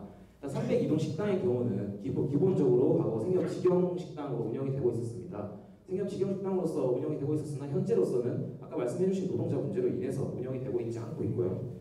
강골 식당의 경우도 비슷한 맥락으로 운영이 되고 있지 않은 것으로 알고 있습니다. 그러나 강골 식당은 생협 직영 식당이 아닙니다. 외부에 위탁해서 운영하는 식당이기 때문에 접근 방식이 다를 것입니다. 우선 302동 식당의 경우에는 총학생회 자정에서 이미 대응을 진행해온 바 있습니다. 302동 지금 밑공대 같은 경우에는 물론 물론 식당이 많긴 합니다. 그러나 그 식당에 비해서 훨씬 더 많은 사람이 상주하고 있는 상황입니다. 그 식당들이 아니면은 식사를 실제로 할 수 있는 곳이 없기 때문에 302동 식당이 굉장히 중요합니다. 빠르게 개방될 필요가 있고요. 그러한 지점에서 우선적으로 자정에서 진행했던 고안했던 대응 방안은 이 대응은 이제 생활협동조합 및 공대 학장단 간의 논의를 거친 것입니다. 단기적으로는 해당 장소에 라면 자판기나 혹은 음식을 먹을 수 있는 그런 자판기 같은 것들을 확충해서 그 공간을 음식을 먹을 수 있는 장소로 활용하는 것, 이 우선적으로 필요합니다. 왜냐하면 아까 말씀드렸다시피 근본적인 문제는 생년 노동자가 지금 부족한 상황이기 때문인 것입니다. 구인도 잘 안 되는 상황이고요. 이제 그래서 단기적인 측면에서 그렇게 해결을 하고 장기적으로는 그것이 어떤 방식으로 운영이 되는 것인가에 대한 학생 의견 수렴을 통해서 진행해 나가겠다는 방식으로 얘기를 해왔습니다. 이제 어쨌든 저희도 그러한 그 대응 방안에 이어서 진행을 할 것이라는 점 말씀드리고요. 우선 공과대학 학장단 측에서는 해당 공간이 생협 직영식당으로서 운영이 되기를 바랍니다. 그리고 학생들도 그런 분들도 계시고 외부 업체가 들어오시길 바라는 분들도 계시고, 현실적으로 근데 외부 업체가 들어올 수 있는가에 대한 지점들의 검토가 필요할 것입니다. 이제 그런 다양한 지점들을 바탕으로 검토해 나갈 것이고, 이제 말씀해주신 예산의 문제가 있습니다. 이제 예산의 문제를 그러면 노동자를 확충함에 있어서 노동자를 이제 추가로 고용을 함에 있어서 예산이 더 많이 들지 않느냐에 대한 지점이 있을 텐데, 우선 생협에서는 기본적으로 코로나19 이후에 그러한 인력을 확충해 나가는 것에 대한 확충해 나가는 것을 추진하고 있는 상황입니다. 그리고 아까 말씀드렸다시피 생협에서의 적자폭이 상당히 해소된 것으로 알고 있습니다. 이것은 왜냐하면 이제 저희 자정에서 대응을 해왔던 느티나무 조합원 할인이 얼마 전에 다시 도입이 되었는데요. 그 도입이 되기 위한 선제적인 조건이 적자폭이 상당히 해결되었고 심지어 흑자로 가게 될 경우에 진행하기로 했습니다. 말씀드렸다시피 구체적인 회계 자료는 아직까지 나오지 않은 것으로 알고 있습니다. 회계 자료가 나오면 검토를 진행해보고 그러한 방식으로 대응을 이어나갈 생각입니다. 적자폭은 지난번에 제가 SUV 인터뷰 때도 말씀을 드렸었는데 사실 학식은 무조건 적자가 납니다. 학식 외의 카페나 예식 사업 등에서 흑자가 나는 지점들이 코로나19 이후 상당 부분 회복이 된 것으로 파악을 했고, 그러한 지점에서 충분히 생협 자체가 흑자로 전환될 수도 있습니다. 그런 측면에서 충분히 예산적인 측면에서도 불가능한 지점이 아니라는 점 말씀드립니다. 끝났나요? 저희도 이제 그러면 질문을 드리겠습니다. 이제 일단은 정책 자료집에 들어간 내용에 대해서 먼저 좀 질문을 드리고 싶은데요. 사실 이게 내용이 잘 이해가 안 돼서 좀 먼저 질문을 드리는 측면이 있습니다. 이제 내부 업체 입점에 대한 이야기를 하셨는데 이것이 생협 문제의 해결을 위한 방안 같은 느낌으로 저희는 받아들여졌습니다. 이제 그런 식으로 적혀 있는 것 같았고요. 그래서 혹시 이게 정확히 어떤 의미인지가 좀 궁금했던 게, 외부 업체 입점이 지금 생협 직영 식당의 식사 질 문제와 식사 가격 문제와 학식 질 문제 해결에 어떤 방식으로 기여할 수 있는지 그 메커니즘이 궁금해서 질문드립니다. 일단 질문 한 번만 다시 해주실 수 있으실까요? 네, 정책 자료집에 생협 관련 내용이 사실 하나가 있었던 것 같습니다. 생협 학식 관련한 문제가 이제 외부 업체 입점을 통한, 정확한 이름 기억이 안 납니다만 이제 그런 방식으로 해결해 나가겠다는 거였는데, 사실 지금 생협 문제에서 가장 핵심적으로 문제가 되는 것은 생협 직영 식당의 학식 가격이 오른 것이고, 그것에 맞는 식사 질이 그것을 따라가지 못한다는 측면이 가장 큰 문제로 대두되고 있는 것인데요. 그런데 외부 업체 입점이 어떻게 그러면 그런 생협 직영 식당의 문제를 해결하는 것으로 이어지는 것인지, 제가 알기로 이거 외부 업체 입점을 더 확대하겠다는 측면으로 이해했습니다. 이제 일단 그게 이야기 맞는지에 대한 확인을 해주시면 좋을 것 같고, 그걸 바탕으로 어떻게 생협 직영 식당의 문제를 해결해 나갈 것이냐에 대해서 말씀해 주시면 감사하겠습니다. 네, 일단 해당 질문이 외부업체 입점에 관한 내용이라는 질문에 대해서는 저희가 이미 Q&A 내용을 통해서 답변 드린 점이 있습니다. 저희가 말씀드린 것은 외부업체의 입점, 교내 입점에 관한 내용이 아니라 외부업체와의 제휴에 관한 점이었다는 점, 이건 Q&A 통해서도 확인하실 수 있을 것으로 보이고요. 그리고 그에 따라서 두 번째 질문에 대한 의문점 역시 자연스럽게 해소되는 것으로 보입니다. 그리고 아까 말씀하셨던 게 생협이 현재 인원 확충을 추진 중이라고 하셨습니다. 저희가 확인한 결과 코로나 기간 동안 생협 노동자 60명이 해고되었습니다. 두 내용이 상충한다고 생각하는데 혹시 방금 하신 발언에 대해서 뭔가 하실 말 있으신지 여쭤보고 싶습니다. 그리고 이분 같은 경우에는 사실 양성분의 문제의식이 비슷한 것 같네요. 네.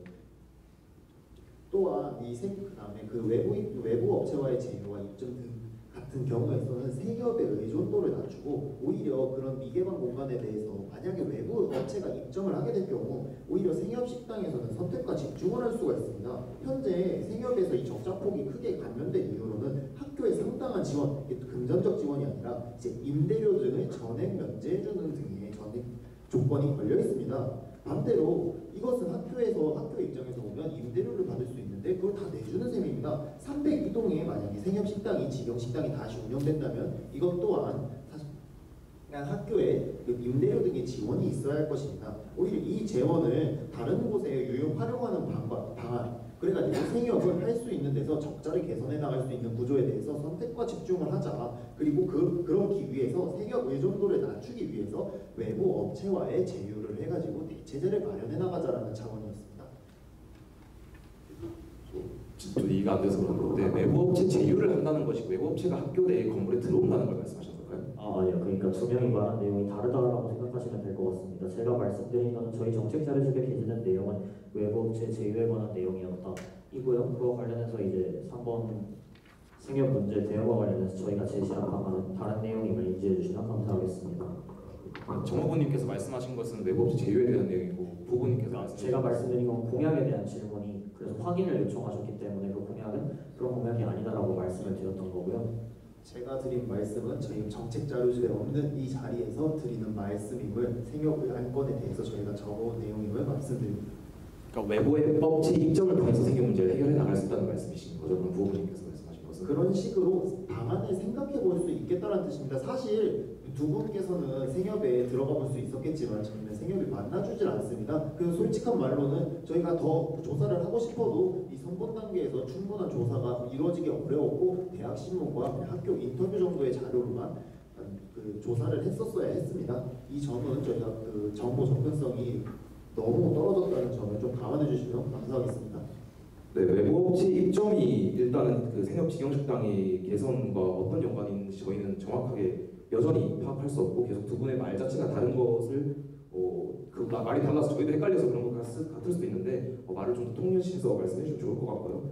그리고 지금 일단 그 공명의 정책 자료집 첫 페이지를 보면은 가능한 공약만 내겠다 뭐 이런 말씀을 해주셨습니다. 많이 협의를 해봤다. 사실 그래서 지난번에 SUV 인터뷰 때도 말씀을 해주셨는데 좀 이해가 안 됐던 지점이 생협 학생 이사를 만나보지 못했다. 왜냐 선본 단계이기 때문에 우리 선본 단계이기 때문에 생협 학생 이사를 만나는 것이 어려웠다.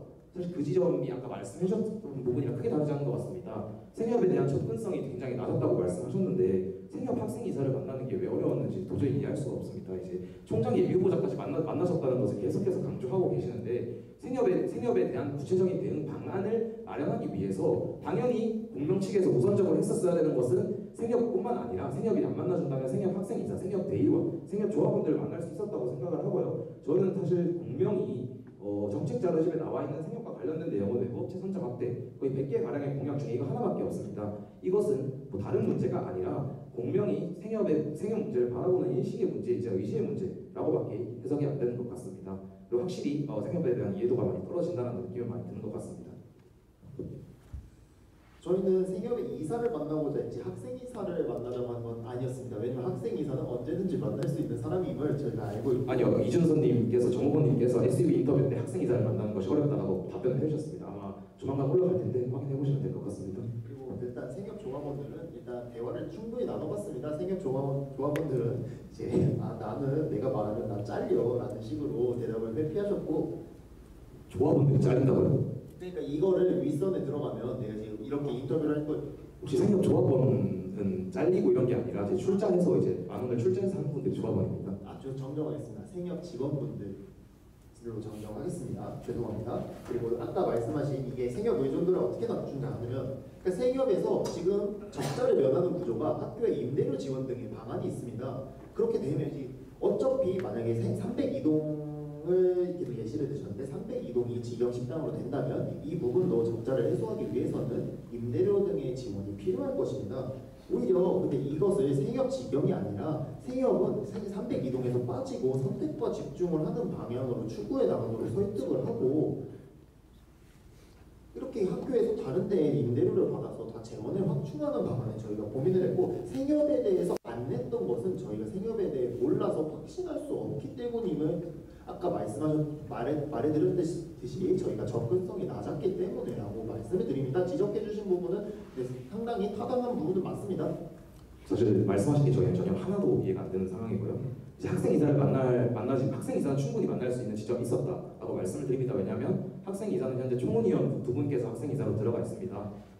이준서님께서 연석회의 총무위 활동을 많이 하시진 않았겠지만 충분히 카카오톡을 통해서 얘기를 할 수 있는 지점이었고요. 만나고자 하는 의지만 있었다면 충분히 만날 수 있었다는 점 말씀을 드리고요. 그리고 아까 말씀해주신 게 생협 직영식당 문제를 해결하기 위한 방안으로서 본부의 지원을 할 수 있는 틈새를 확대하겠다고 말씀하셨습니다.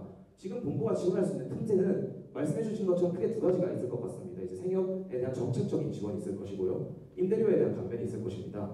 임대료의 정책적인 지원을 확대하자고 말씀을 하셨으면서 임대료 지원 이 자체에 대해서 뭔가 문제가 있다는 식으로 말씀하시면 굉장히 모순이 된다고 생각합니다. 그래서 302동 식당은 기본적으로 지금 생협 직영 식당이 없습니다. 생협 직영 식당 외에 외부 업체가 굉장히 많은 상황입니다. 이제 그러한 측면에서 본과대학 확장단 측에서는 굉장히 강력하게 생협 직영 식당이 필요하다고 말씀을 하시는 거고요. 그리고 생협 직영 식당이 있어야 학생들의 복지가 더 확 향상되는 측면이 있습니다. 왜냐하면 외부 업체에 대해서는 저희가 학칙 질 개선에 대해서 적극적으로 요구할 수 없습니다.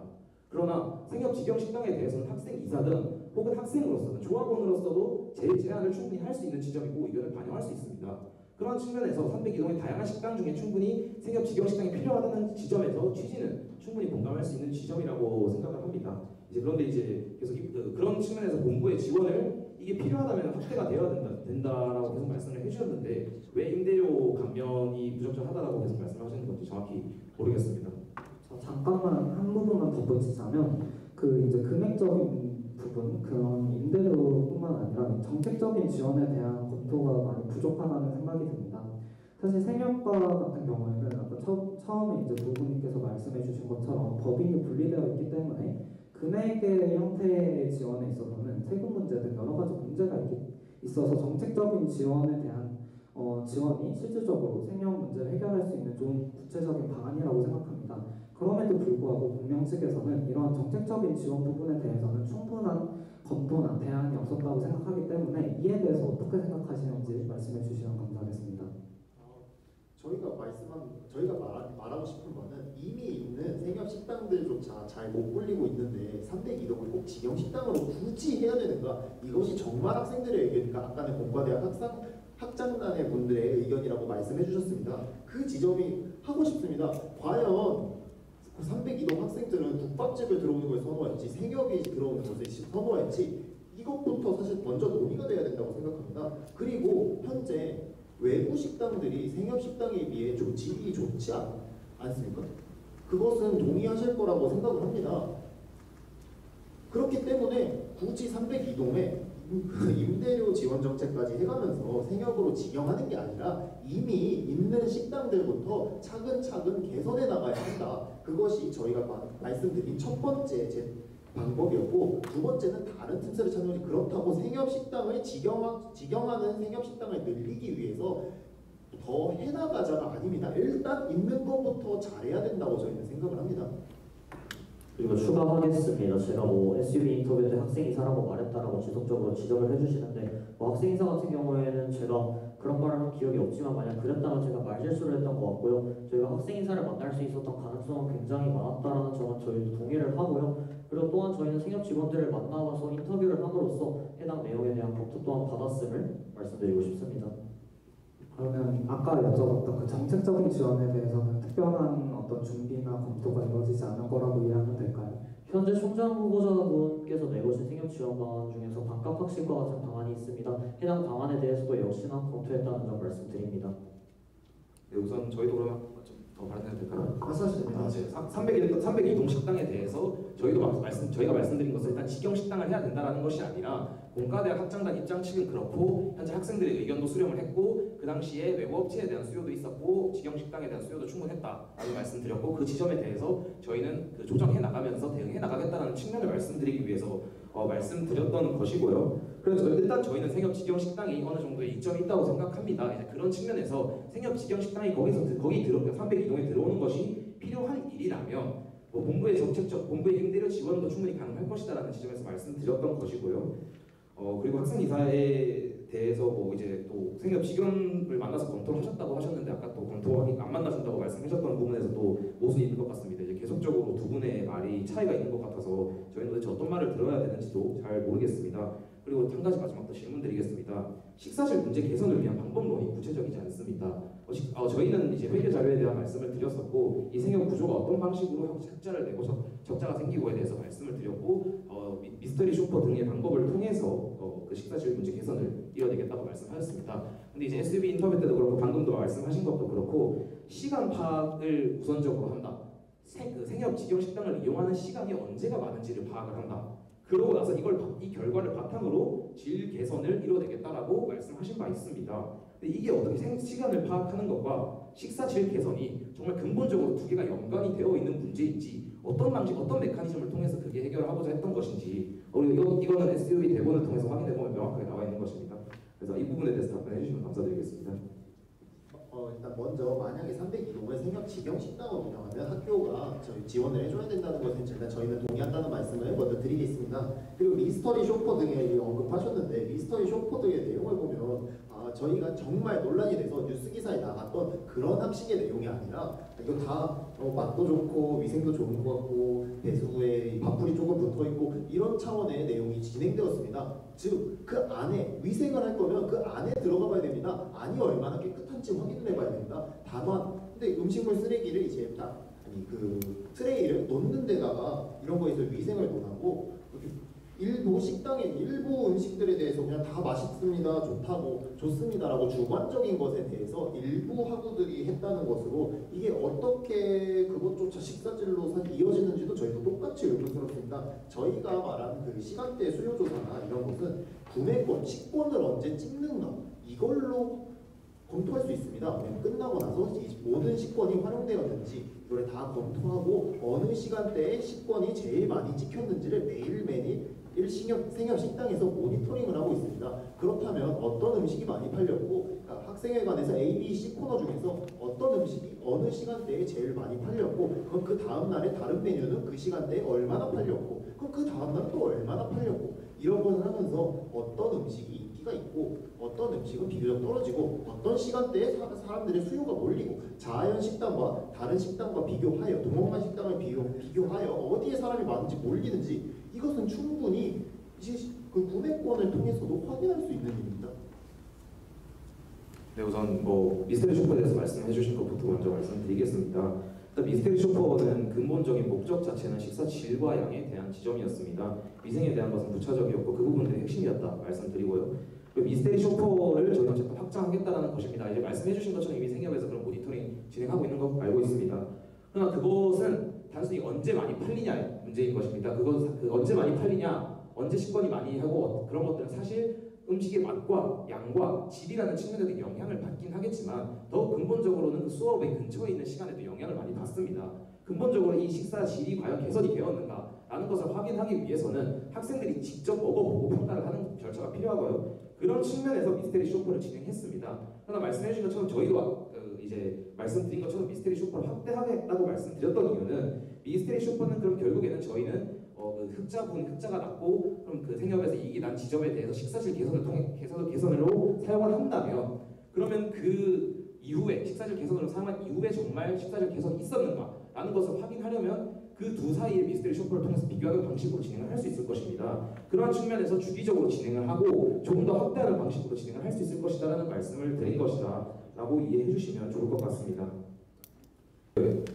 우선 저희 총학생회의 입장은 앞서 이번 정책 간담회 때도 말씀드렸다시피 총학생회가 대표성이 있고 힘이 있고 책임감이 있기 때문에 이러한 그린 캠퍼스 그리고 환경 문제에 적극적으로 대응해 나가야 된다는 말씀드리고요. 이제 가장 큰 문제에 대해서 가장 심각하다고 생각하는 환경 문제에 대해서 말씀을 해주셨습니다. 우선은 학내에는 서울대학교는 특히 많은 온실가스를 배출하고 있습니다.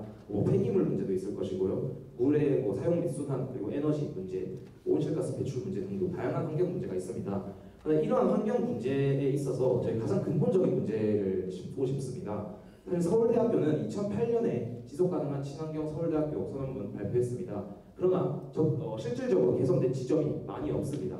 이 지점은 이미 환경 동아리 및 참여 패널에서도 많이 지적을 해주신 부분입니다. 그러나 이것의 가장 근본적인 이유는 본부 차원의 거버넌스가 부재하기 때문이라고 생각합니다. 현재 실제로 서울대학교 본부 및 연구소 차원에서 뭔가 조직적으로 진행이 되고 있는 것은 지속 가능 발전 연구소 및 시설 관리국에서 환경 관련을 담당하고 있습니다. 그러나 이것이 실제로 본부와 단과대 간의 연계성이 굉장히 약화되어 있다는 비판이 있습니다. 첫 번째로는. 두 번째로는 그리고 배정된 예산 자체가 적다라는 비판도 있고요. 세 번째로는 예산이 적기 때문에 이런 것들을 담당할 행정력 자체가 부족하다는 지점이 있습니다. 또한 시설 관리국 같은 경우에는 사실 환경 문제뿐만 아니라 캠퍼스 관리과, 시설 기획과, 시설 관리과 다 있는데 도로 문제, 그리고 보안 문제, 가로등 문제 등등 굉장히 많은 것을 담당하고 있는 국입니다. 이러한 국에서 과연 환경 문제라는 정말 장기적이고 거대한 의제를 다루는 것이 맞는가에 대한 고민이 필요합니다. 그러나 본부는 그러지 못했다라는 지점에는 굉장히 동의하고 해결해 나가야 하는 지점이라고 생각을 합니다. 그래서 이러한 거버넌스에 대한 개선이 가장 우선적으로 서울대학교 내에서 필요한 과제라고 생각을 하고, 실제로 이용립 총장 최종 후보자님께서도 이 환경 문제에 대한 인식에 대해서 뭔가 TF 환경 문제만을 담당하는 TF나 그런 것들을 만든다고 대략적으로 그 당시 간담회 때 말씀을 해주셨습니다. 물론 저희가 이런 본부의 거버넌스 자체를 완전히 바꾸고 할 결정 권한은 없습니다. 그러나 총학생회는 본부가 환경에 관심을 가지도록 분위기를 환기하고 그런 관심을 환기하는 그런 역할을 충분히 할 수 있습니다. 그만큼의 총학생회는 힘이 있다고 생각을 합니다. 그래서 이제 저희 정책 간담회 때도 밝혔던 것과 같이 총학생회는 지속적으로 해당 문제에 의견을 내고 적극적으로 대응할 의사가 있습니다. 하지만 구체적인 방법론에 있어서는 공명과 다른 것은 맞는 것 같습니다. 저희는 국외 형태보다는 동아리와 연합하여 하는 형태, 그리고 가능하다면 산업기구의 형태까지 협의가 가능하다면 그런 지점까지 생각을 하고 있고, 어쨌든 본부에 이런 지점을 적극적으로 요청해 나갈 것이다. 동아리와 협력하여 라는 지점 말씀드립니다. 네, 공명 말씀드리겠습니다. 저는 저와 달리 거버넌스가 없다고 생각하진 않습니다. 그냥 본부가 관심이 없고 무책임하기 때문이라 생각합니다. 저희도 똑같이 진단하기에 가장 심각한 학내 문제는 서울대학교의 그린워싱, 2008년 스스로 선언한 지속가능한 친환경 서울대학교와 이를 위한 5가지 실천 목표를 전혀 지키지 않고 있다는 점입니다. 서울대학교의 탄소 배출량은 서울시 1위입니다. 오히려 이것을 자랑스럽게 말하고 있습니다. 2030년 CO2 이산화탄소 배출량은 2008년에 절반으로 줄이겠다고 했지만 작년 2021년에 탄소 배출량은 2008년에 비해 30% 증가했습니다. 2020년까지 캠퍼스 물 자급률을 80%까지 높인다고 했지만 우리 학교 1인당 물 사용량은 하루에 175리터입니다. 전국에서 압도적인 비율로 연세대학교의 2배가 넘습니다. 이것이 거의 대부분이 자급이 아니라 겨우 다 수도 요금으로 해결되고 있습니다. 2020년 이미 물 자급률 달성에 실패한 것을 넘어 증가만 하고 있습니다. 그래서 학교의 의지는 2008년도에 비해서도 한참 후퇴하고 있다고 생각합니다. 막상 약속해놓고 모든 총장 후보자들이 해결하겠다고 말해놓고 번거롭다는 이유로 해결을 회피하고 있습니다. 그리고 우리는 그 무책임한 폐해를 지난 여름 홍수와 산사태를 통해 직접 보았습니다. 직접 문제를 해결하고 싶어하는 학교 구성원들이 있습니다. 그러나 본부는 또 대표성이 없다는 이유로, 번거롭다는 이유로 구성원들의 해결 의사를 묵살합니다. 보직 교수는 임기를 채우면 바뀌고 법인은 바뀌지 않기 때문입니다. 따라서 학생의 차원에서 관심을 가져야 합니다. 그래서 공명은 그린 캠퍼스국 신설을 전면에 내세우고 있습니다. 이는 전국 어느 대학에서도 전례가 없었던 일입니다. 서울대학교 총학생회 차원에서 그린 캠퍼스국을 신설했다는 것은 그 사실 자체만으로도 학교에 또 대한민국 사회에 큰 메시지를 던지는 겁니다. 이것이 진짜 변화의 시작이라 교내 환경 문제의 중요성을 강조하는 것입니다. 필요한 것에 대해서 강력히 요구하고 매뉴얼을 만들고 정상적으로 운영되는지 감시하고 시스템을 정착시키겠습니다. 그렇다고 공명이 광범위한 학교의 환경 문제를 다루겠다는 것이 아닙니다. 장기적 의제로 접근하여 우리가 교내에서 겪고 있는, 그래서 지금 불편함을 느끼고 있는 환경 문제를 해결해 나가겠다는 뜻입니다.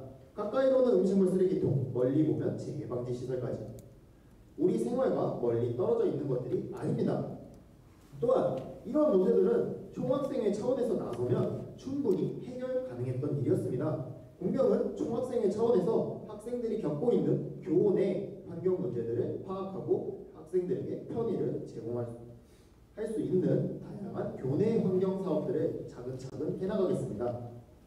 즉, 공명은 그린 캠퍼스국을 통해서 본부와의 협의를 통해서 해결이 시급하거나 조속히 협의할 수 있는 문제들을 단계적으로 해결해 나가고 말로만 내세우고 뒷전으로 미뤄오던 캠퍼스 환경 문제를 핵심 의제로 격상시키겠습니다.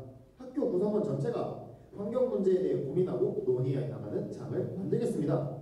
이 과정에서 다양한 주체들 또 환경 동아리들과의 적극적으로 협조해 나가겠습니다. 이상입니다.